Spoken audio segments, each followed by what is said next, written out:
Hi guys, welcome to the latest podcast of YarninBlak. Today I've got a really great guest on today, one of my friends, Eddie Moore. Hi Eddie. Hey AJ, how are you, mate? It's been a while.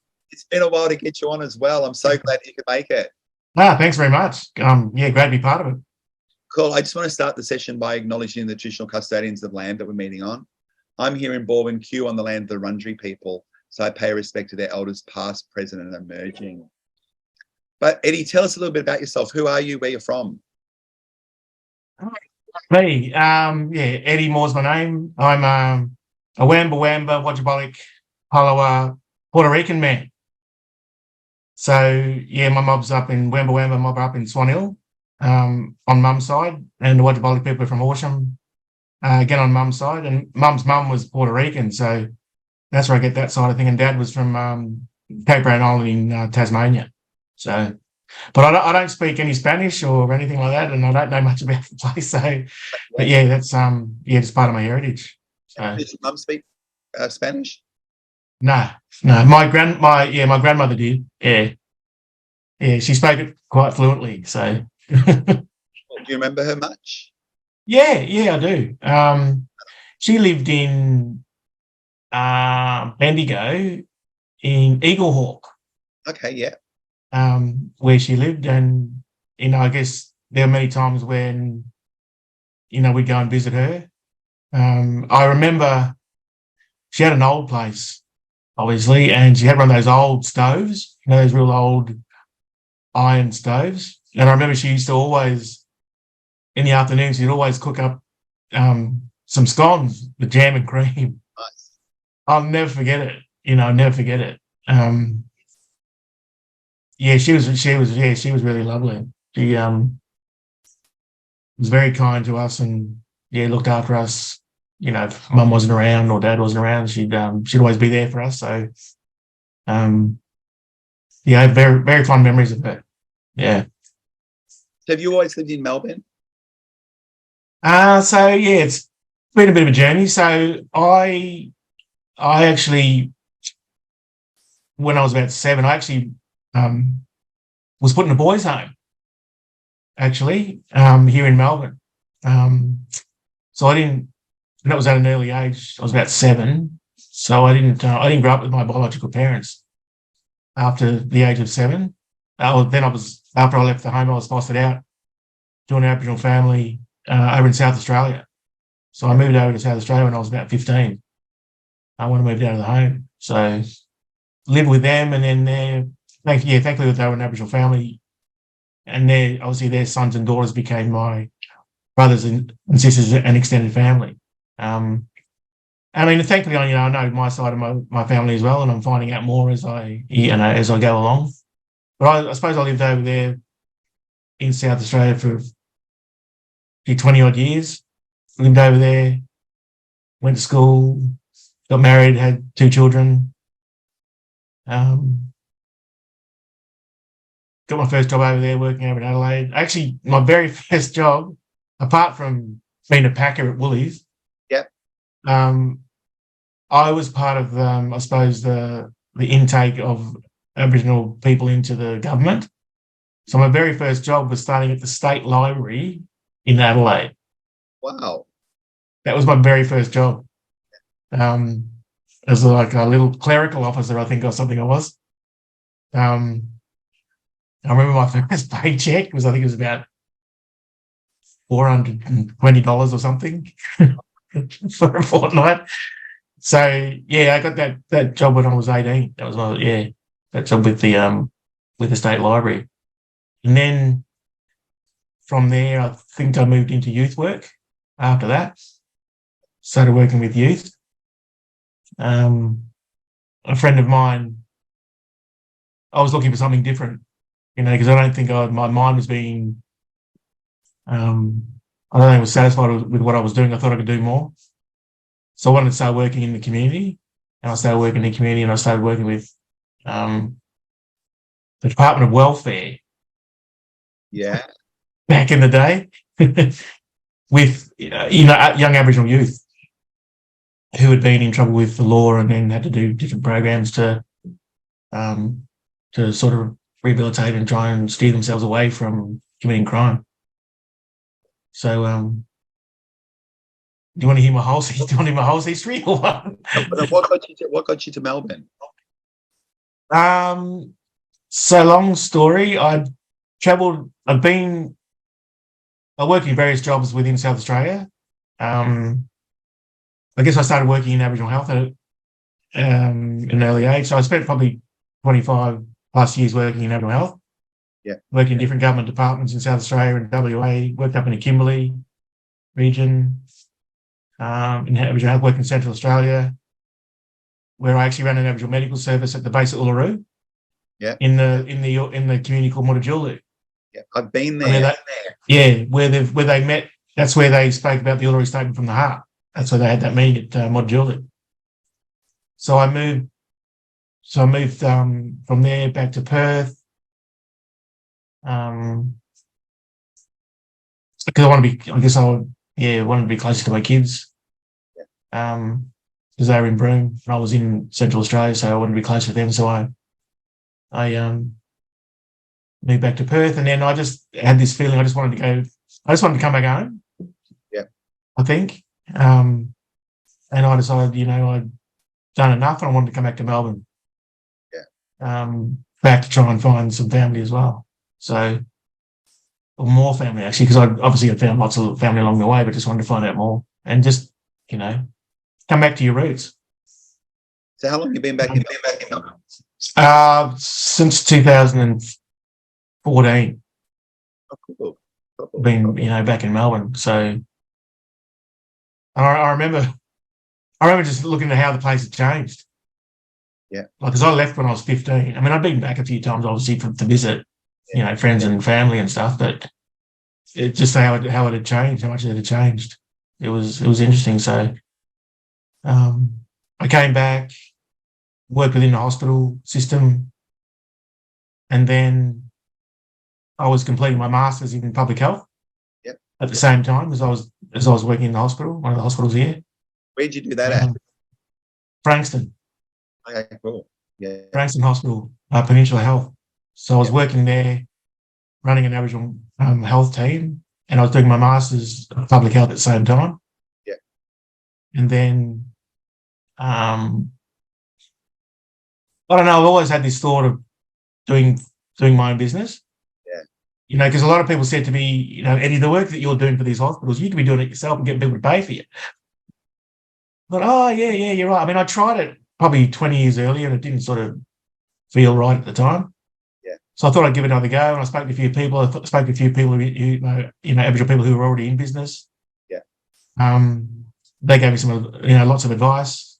I spoke to quite a few people, and they basically said to me that you've got a choice to make. It's either you continue working, for the hospital and for your employer, or you just take the risk, you jump ship and start your own business. You can't do both, because if you do, your business will just be a hobby. Yeah. So I jumped ship and I established New Quora Consulting in 2017. And I've been... what does it mean? So New Quora is a Wemba Wemba phrase.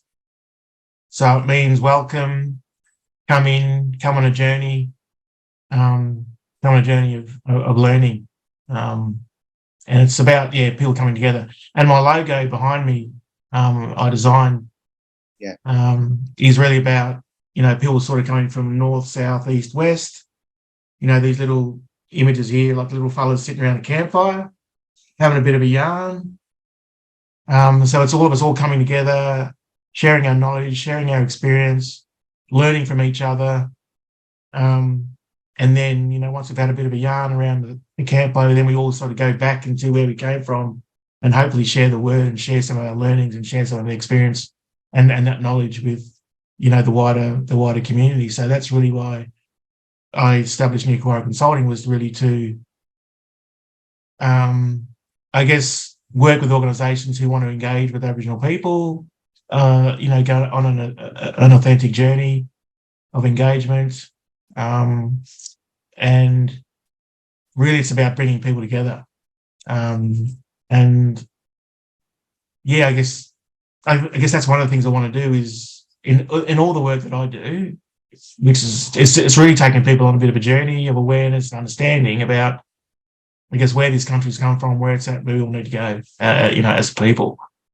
So, and I often work with various groups, obviously hospitals, and I've worked with, corporate organisations as well, medical colleges, councils, police as well. And I also, part of what I do is I also lecture at Monash Uni as well in nursing and midwifery around Aboriginal health and cultural safety to first year students and master's students as well. So for me, I just want to try and educate people, try to give them some insight, because a lot of fellows ask, why Aboriginal people are experiencing this, why are they experiencing that, why can't they get over the past, and all those sort of things. And it's really about education. It's really about people understanding some of the, the things that have impacted Aboriginal people, how, invasion has impacted Aboriginal people, how it still continues to impact Aboriginal people. So yes, I'll just try to share that knowledge. And I guess one of the things in working in different places around the country, I've learned a little bit myself from other Aboriginal people. Having worked in remote Australia, you sometimes have to, I find myself is sometimes you have to put your culture and your beliefs and your values aside to be open to listening and learning from other people and from other culture groups. And I think that can bring us closer together. It's not about me going into these communities and telling them how to run their communities. It's about me working alongside them and providing, some advice where I can, but also to learn from them and learn some of their ways to improve access to health, for instance. And some of the things that I enjoy doing. And it's good being in business because it's varied. I mean, like 1 minute I'm lecturing to university students, next minute I'm on country talking to a hospital, or next time I'm, working in other areas. So it's always different. It's always varied. It's not the same mundane thing that's day in, day out. So you have to adapt sometimes to the different audiences. Even this morning I was talking to a mob at an aged care facility, around a reconciliation action plan, around, some of the things I need to be mindful of. So, one minute I'm talking to people from aged care, next minute I'm talking to a university student, next minute I'm talking to a hospital, next minute I'm talking to, a corporate organisation, So it's good. I think that's what I love about what I do. Keeps you on your toes, absolutely. It keeps you accountable. And it's, I just like to just try and share my knowledge, try to make a difference where I can. You won't always make a difference, but at least you give people an opportunity to decide for themselves, what they want to do with what you're trying to do for them. So I just want to try and make look at, look at what a reconciled Australia looks like, hopefully in the future, if we start thinking about that, How do you define reconciliation? What does reconciliation mean to you? So I guess it's a good question. It means a lot of things to a lot of people. For me, it's not about everybody coming up to me, as Adam Briggs has said. So I won't take that. He quoted this. So as he said that he doesn't want every white fellow with dreadlocks rocking up to him, walking up to him, saying sorry. Yeah, and he's right. We don't need people to be saying sorry to us. For me, it's about recognition, and it's about acknowledgement of what's happened in the past. I think that's where we need to start thinking about that. We need to start thinking about, okay, so these things have happened. How can we start to look at working more closely with Aboriginal people? How can we start to build relationships more with Aboriginal people? How can we be more respectful in working with Aboriginal people? How can we look at, creating opportunities to engage and, work closer together? So there's a bit of bit of education is required in that as well, Yeah. I think. But for me, it's about, I mean, Aboriginal people don't need to reconcile with themselves. It's about non-Aboriginal people reconciling with us. Yeah. So it's about, listening to our voice, valuing what we say, and just being open to listening and learning. I think that's what's important when it comes to reconciliation. But yeah, it's many things to many people. But that, I suppose, just off the top of my head. That's a great answer. I agree with you. The only thing that I kind of add sometimes is I think people, non-Indigenous people, need to reconcile with themselves too. Yeah. Where they are on their journey, and to understand how recent history really is. I mean, you mentioned a little bit about your story, and the viewers know a little bit about my story, about stuff that's actually happened to us in our lifetime. Because people would go, but surely this stuff happened hundreds of years ago. We're not 100 years of age. It's happened to us.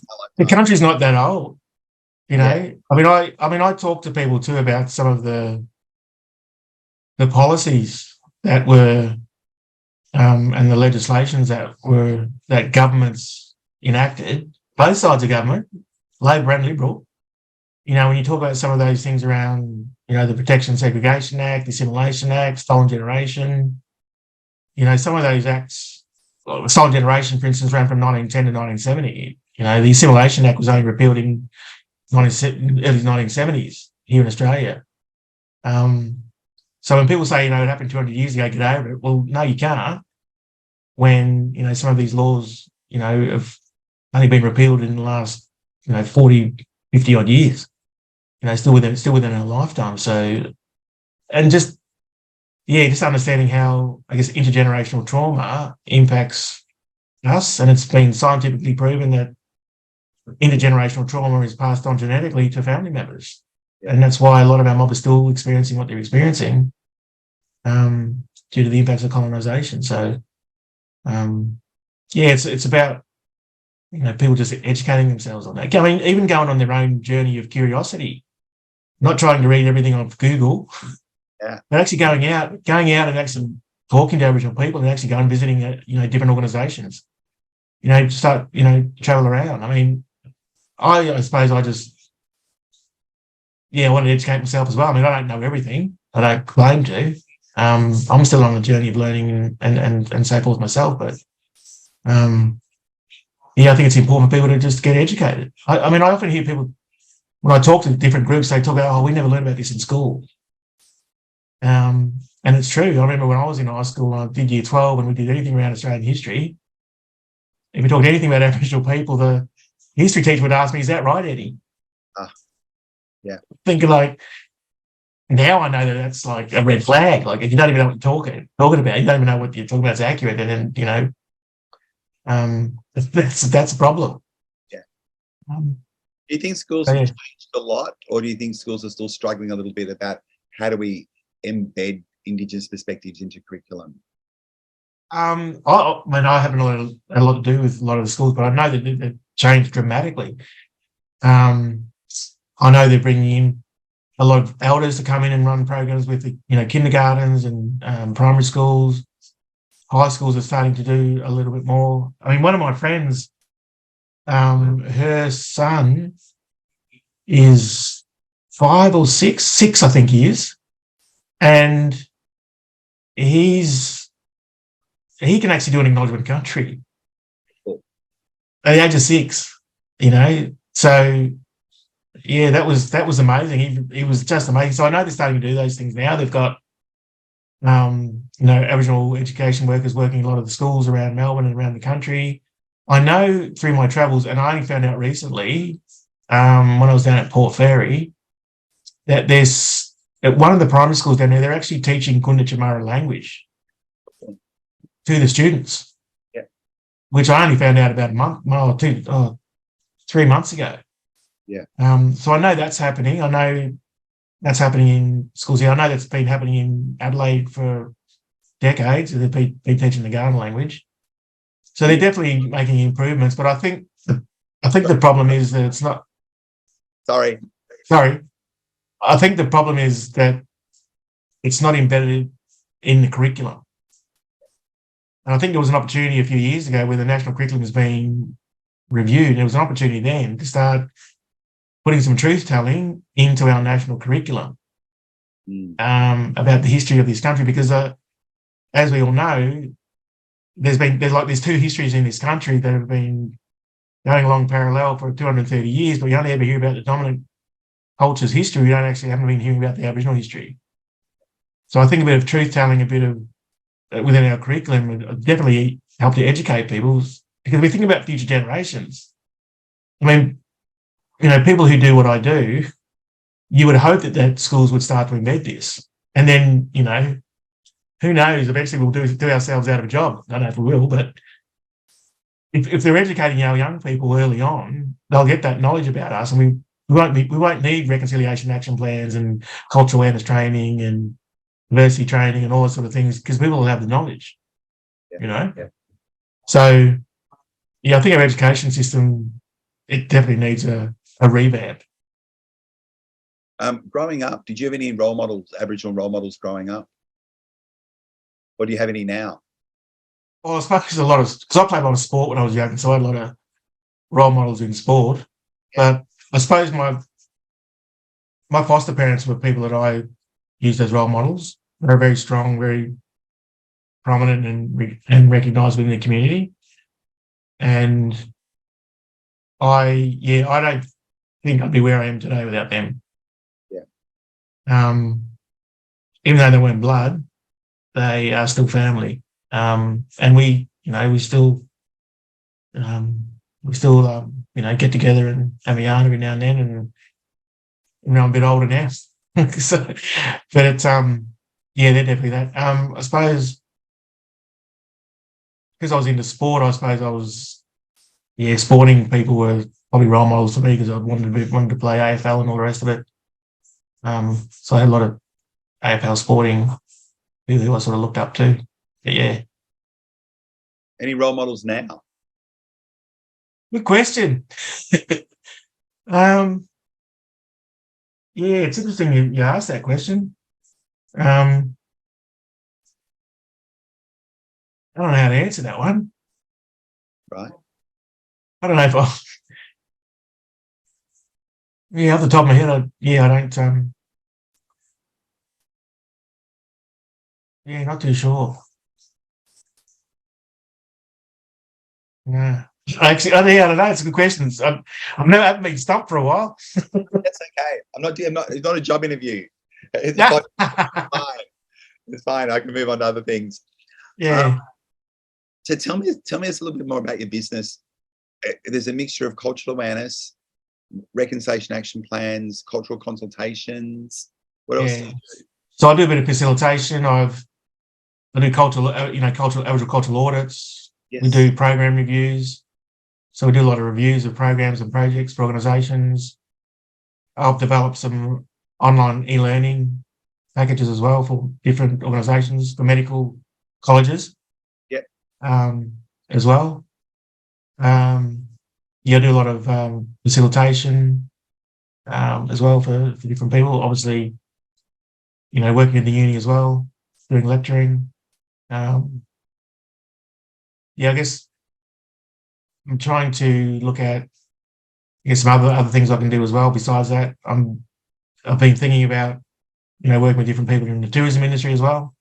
Yeah, that's something you might be may look to to do in the future as well. Do a bit of mentoring for people and as well, and so they're sort of the main things that I guess I do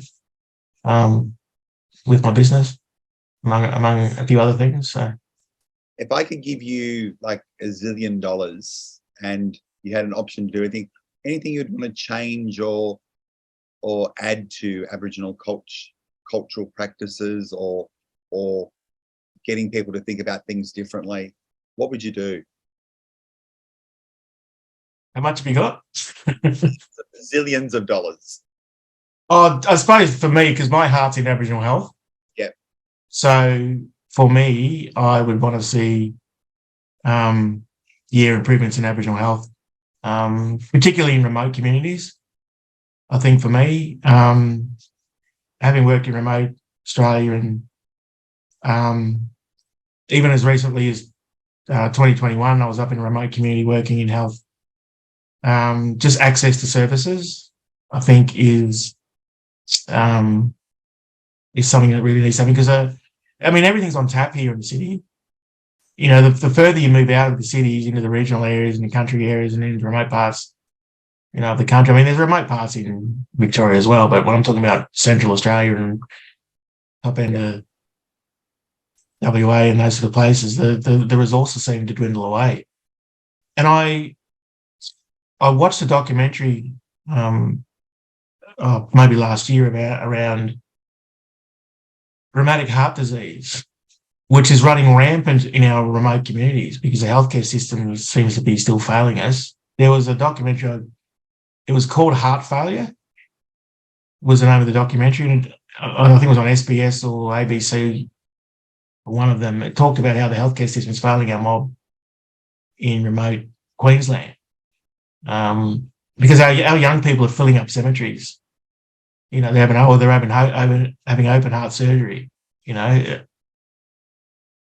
Rheumatic heart disease is a preventable disease that was wiped out in mainstream Australia 60, 70 years ago.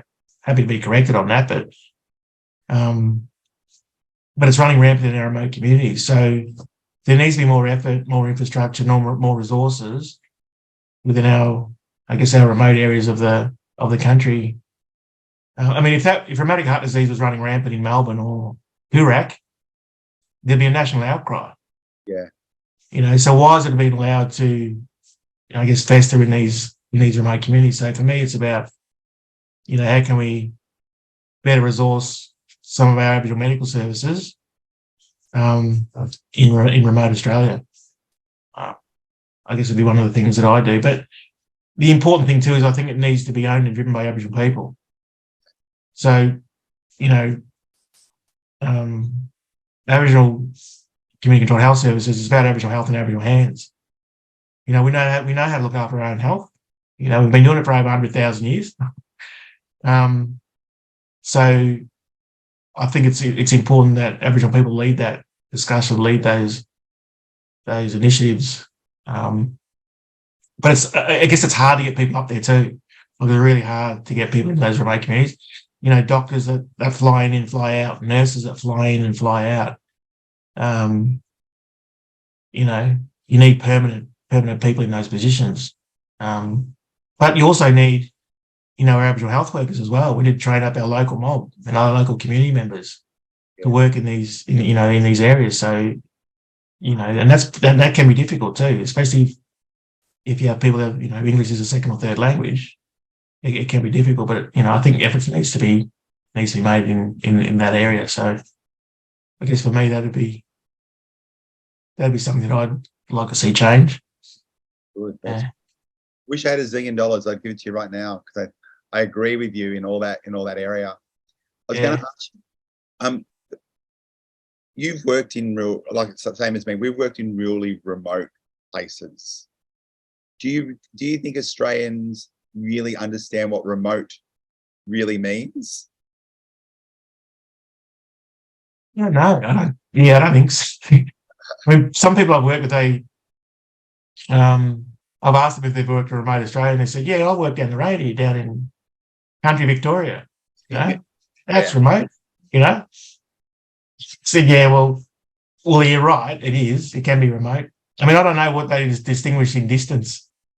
Yeah, to be remote. It's about the area, I suppose, and access to services. Yeah, I think for me, until they've actually worked in places like you and I have worked, I don't know if they know what remote is. You've got to experience it for yourself. Yeah, and that's what's. So you do lots of cultural awareness training. What's some of the most common questions that people come up that sometimes surprise you, thinking people should know this stuff, but they don't? How do I communicate with an Aboriginal person?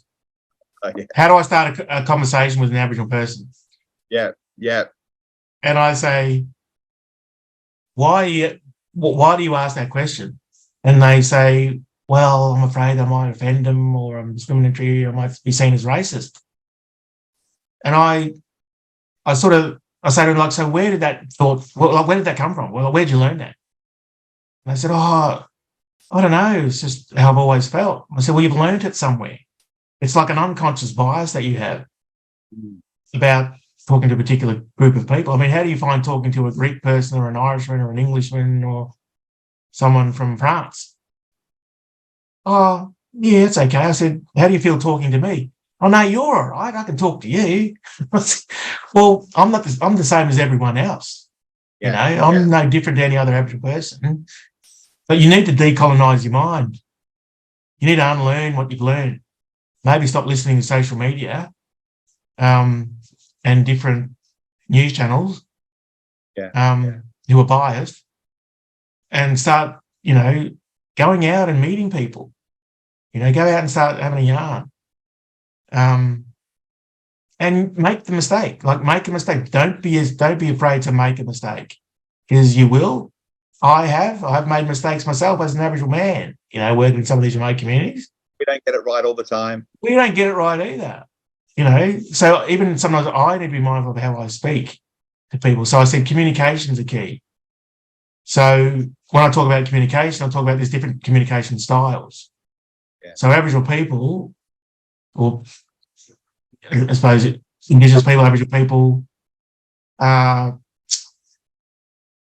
high context indirect communicators. Yeah. Versus mainstream Australia, Japan, UK, Europe, America are low context direct communicators. So there's different communication styles. So Aboriginal people are relational people. You know, it's about building relationships, it's about building respect, it's about taking time, it's about having a yarn, it's about talking to yourself, it's about building rapport and trust and respect. You know, versus people who are low context direct communicators, they ask you 100 questions and want 70 answers straight away. You know, you can't have a conversation with an average person you've just met and bombard them with questions. Yeah. You know, you got to get to know the people first. So understanding your communication style is important, you know, and understanding, you know, read the room, you know, understand who you're talking to, and, you know, and what it's about. Because, you know, if you want to have a yarn, everybody want to know what it's about. What are you having a yarn with me for? What are you doing now? You know, what are you going to ask me? What are you going to do, more research on me or what? Because we've been researching the hill. What are you going to do? You know, what's going to be a benefit to the Aboriginal person who you're having a yarn with? Yeah. You know, so you need to be authentic about it, and take time, go slow. Yeah. You know, even us as Aboriginal fellows, you know, it takes a while to build relations with people. We need to take, you know, you need to take time and not rush it. I think from my perspective. And that relationship is really important, because when black fellas talk to each other, even for the first time, not even interested in someone's name sometimes. It's more of, hey, where you from? Who's your who you are, where you're from, and who's your mob. Because we want to know if we're connected. You know, we want to know, you know, if we have the same moiety, you know. So it's about that connection. And there are a lot of us mobs still looking for mob. Yeah. You know? And I am kind of related to you, because Anne Moore is my cousin. Anne Moore's your cousin? Yeah. Hey, we could be related, brother. Yeah. Anne's dad, Jack Dempsey, is my grandmother's brother.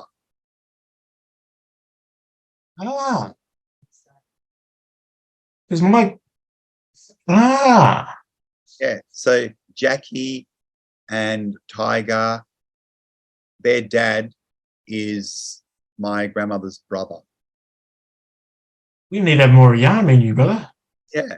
Yeah. So I think we do. Yeah. Wow. That's awesome. See, that's the thing, eh? Like, you just find out, like, that mobs are related.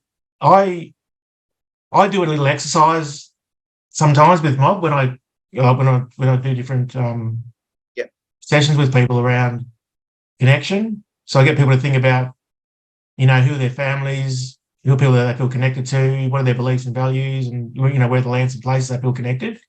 And I do that with a lot of different groups just to get them to understand about Aboriginal people and our connections, and that everybody has a connection. Yeah. And I run that with, a lot of little groups. We do as a bit of an icebreaker exercise. And I get them to talk a little bit about themselves. And we have a bit of yarn, and, people learn a little bit about each other that they didn't know about as well in the workplace. But I've said at the end of that session that I've run that same activity with a room full of Aboriginal and Torres Strait Islander people. And we love to have a yarn. We love to learn. We love to have a yarn, and when they started talking about who they were, where they were from, there was one fella in this particular, with the Aboriginal people, there was one fella sitting on one side of the room. He found out he was related to another fella sitting on the other side of the room. And they'd never met. And they were blood related. One fella was in his early 50s, one fella was in his late 40s. They didn't know each other. Yeah. So just through having a yarn, and they actually found out they were blood related. So, there's things that you can do, like yarning is important, communication is important, it brings fellas together, and, people need to sit back and smell the roses sometimes about who they are, where they're from, what drives them, what gives them purpose, and then how can they start to engage and connect with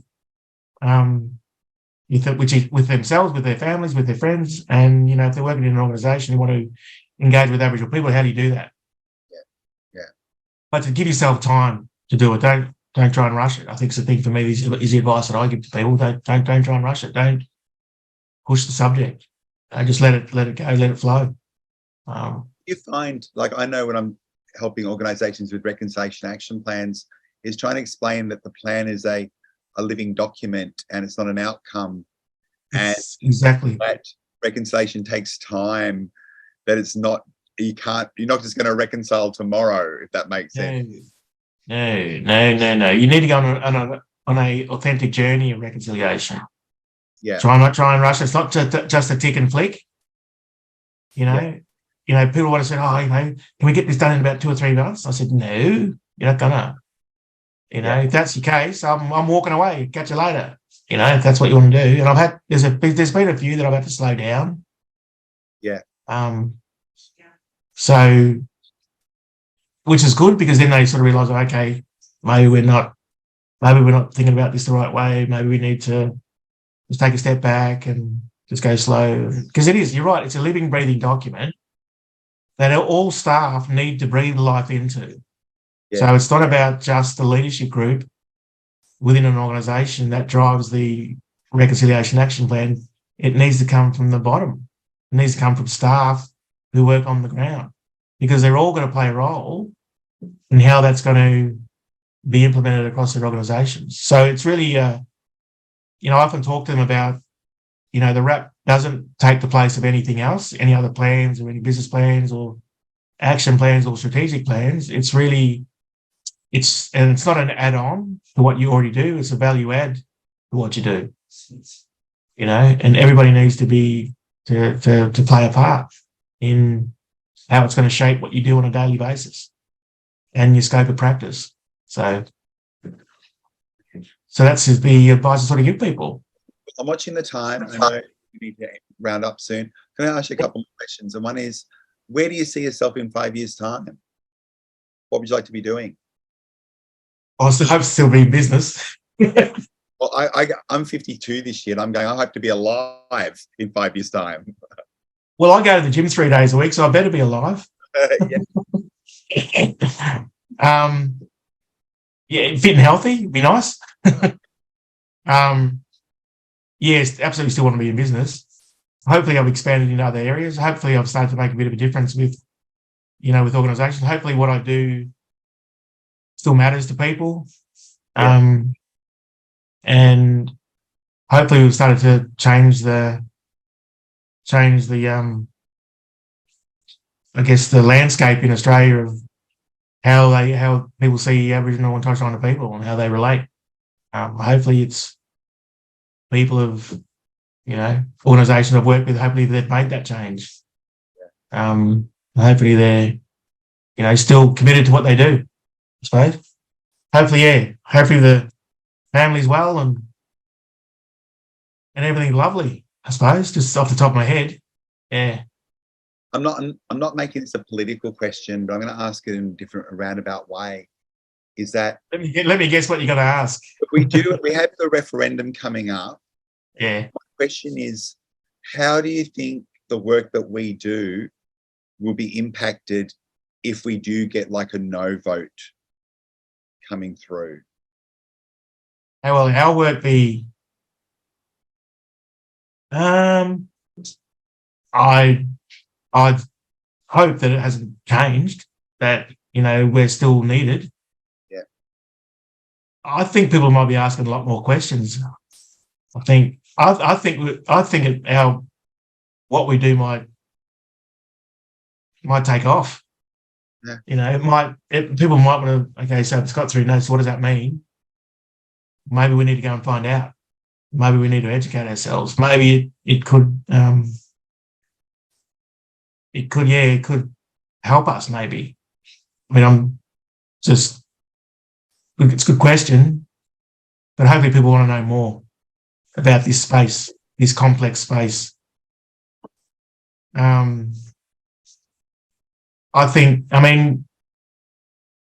hope it changes. I hope it makes a difference. I think we've come a long way in this country, but I think there's still a long way to go. Yeah. This is one of the steps that we need to take as a nation. It's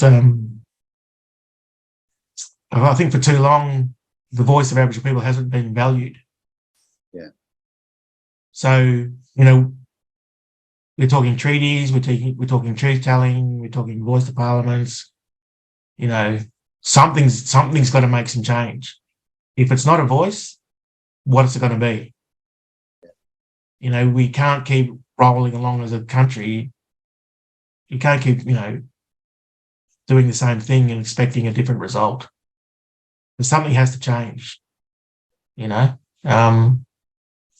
I would hope that what we do is still wanted and needed.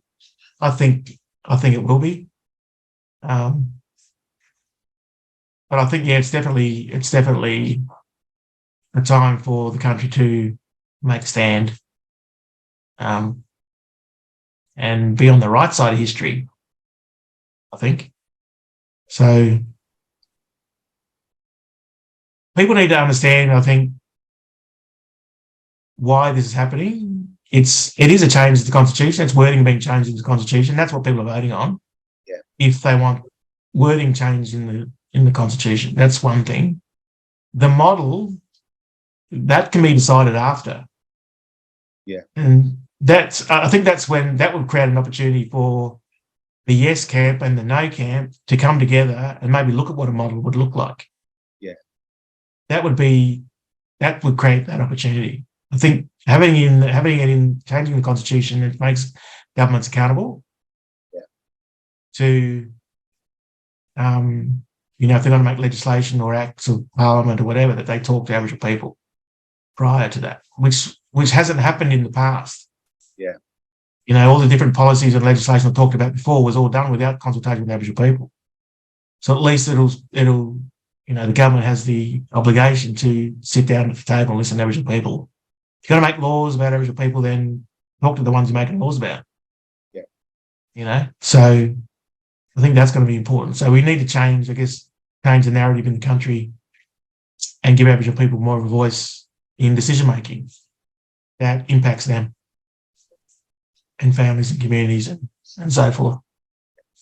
So what key message would you like people to walk away with after listening to us talk today? I think perhaps just a different worldview. Listening from an Aboriginal perspective about, some of the things that we do and how we want to, create some opportunity for people to go away and maybe be a bit curious. Yeah. People start to go on their own journey of learning and awareness around understanding where this country come from, where it's at, where we need to go. I think that's the best thing people can do. I mean, people can sit there and listen to us all day. Yeah. But it's then about what do they take from that? What is something that's been of interest to them that they want to then pursue? What are some things that they can start to do? Like reading more things on Aboriginal Australia, going to different events, watching different movies and shows, going and talking to people, go and find out who your local mob are, find out whose country you live on. Yeah. Learn the history of the country that you're living on. I think that's important to do. And they can go to the Registered Aboriginal Party's website to find out about all the different mob in Victoria. But yeah, just go on your own journey of awareness and understanding. Be curious. And hopefully we can create more allies. Yeah. More people to walk alongside us, walk with us, along this journey, because that's what we need. We need allies. Yeah. The question at the end, what makes a good ally? A good ally is somebody who doesn't speak on behalf of Aboriginal people, who understands that sometimes Aboriginal business is Aboriginal business. We don't need, knights in shining armour to come in and, tell us what we need to do. If you see racism, for instance, stamp it out.